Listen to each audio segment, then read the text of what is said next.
I agree. Yeah.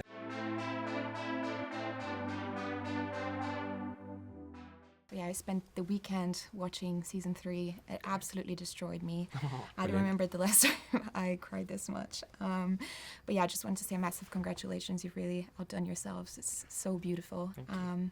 So maybe to start, I would love if you could maybe give us a brief rundown of where you left your characters in season 2 and where do we meet them again in season 3. At the end of season 2, on the I love you cliffhanger, does Charlie send the text or not? So clearly Nick and Charlie are moving on in their relationship, and that's how we meet them in season 3, is literally just after that moment. So yeah, it's exciting. Yeah. I agree. Yeah. So you've basically, grown with these characters, both as actors and as people. So how does it feel to be back? Is it a very close to home experience? I think it feels like we know the characters very well by this point, and we kind of it doesn't take too much time to sort of snap back into it. And we did our first week of shooting on the beach in that first episode, which was both quite grueling but also incredibly fun. So yeah, I think it this season especially, it felt great to just come back and do it with these people that you really love and that you've, as you say, kind of grown up with. Do you remember what were some of your first reactions or memories from reading the script? I remember crying over the end of episode 4, the Tao's video. I both thought it was really lovely, and I love the way that episode sort of changes the way that Heartstopper. I think Heartstopper's, like, every episode's sort of been very chronological, whereas I like the way in season 4 it changes the format a bit. I think it's really effective. Not season 4, episode 4. Yeah, I think my first reaction was just, again, episode 4. I was just thinking, wow, it's really awesome that Alice is kind of shaken it up a little bit and done this thing that could be really, really, really special and very moving. As you already mentioned that, but this season definitely has a more mature tone to it. Your characters are starting to face the idea of adulthood and really opening for us as an audience to kind of like get to know them on a more personal level. So I wonder, how was it for you adapting to this new pace? I think in the same way that we're growing up with the characters, it's sort of like we were almost ready for that, like the maturing of the show and the introducing of the more adult themes. I think it was like a natural progression of the show. I think every season's got a little bit more grown up, and so it was time for that to happen with the season. Yeah, I think it's a very natural progression, and I think it's, what I'm really interested to see how the fans of the show react to it, because I think it's a jump. It's a big jump. It's a bigger jump than it was from season 1 to season 2, and it's a more. Yeah, it's just still got that real Heartstopper heart to it, but it's a much more mature, much more nuanced, I think, topics to be discussed.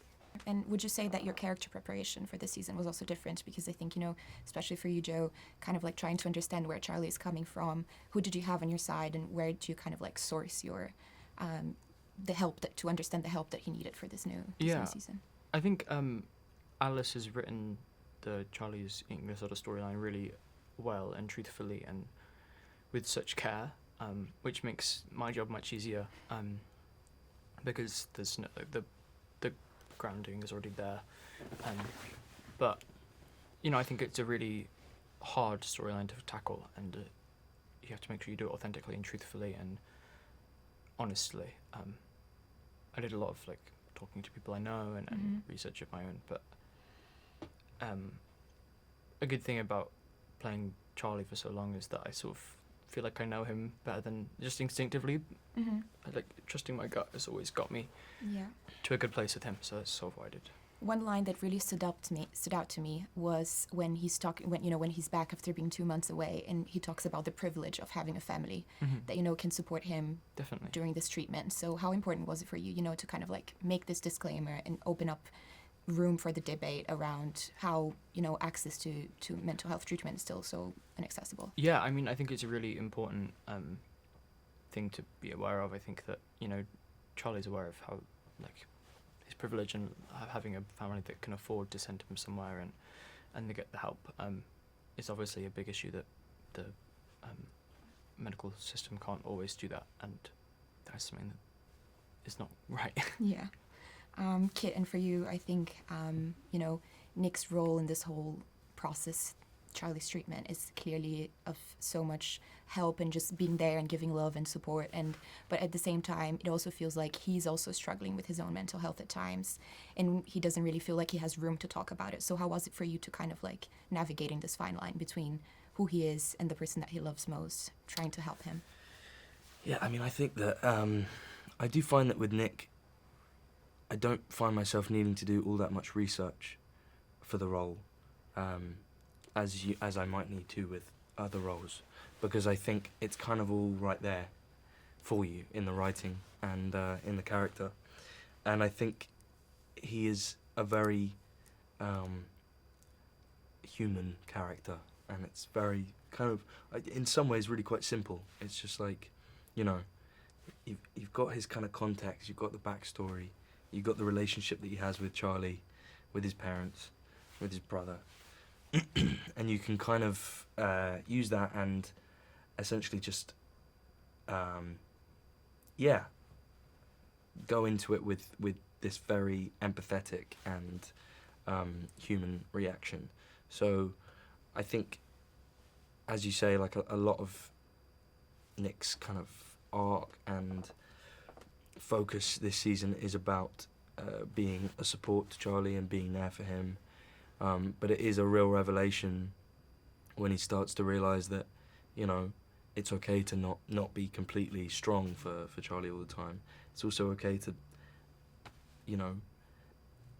not want to rely on Charlie and not always want to be relied on.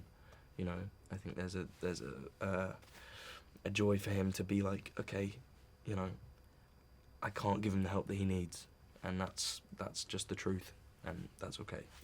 Yeah. It's very clear for all of us how, Heartstopper helped so many people around the world, and I think especially with this season, I can't wait to see what the reaction will be like. But I also wonder, how do you think it helped you, shape you both as actors but as person? I don't know what I'd be like without it, so I don't know. I found that quite a hard. Heartstopper shaped so much of our late teenage, early 20s that I think we both have very different lives without it. So I'm very grateful to it. Yeah, it's nice to be surrounded by like-minded people and feel like you're like you have a community. It's quite nice. Yeah. Overall, it feels like you guys always have such a great time on set. That's at least the feeling that we have. So I would love to know if you have some of favorite memories from this season. Favorite moment? A favorite moment, I would say, would be we had a lot of fun in that first week in Lyme Regis. We were kind of all staying in this little hotel, and would have dinner every night and try and go and have fun, and while we still had the energy in the tiniest town ever. There's nothing to do. Yeah, and we would just go out and enjoy ourselves and sort of be silly and have fun. So that was probably a highlight for me. Same. And it all just went downhill. Yeah, I think by the end of the shoot everyone's so tired but we still managed to find fun and enjoyment with each other. Yeah. I love that. Thank you so much. Thank It's you. been great. Thanks Thank so you. much. Thanks, guys.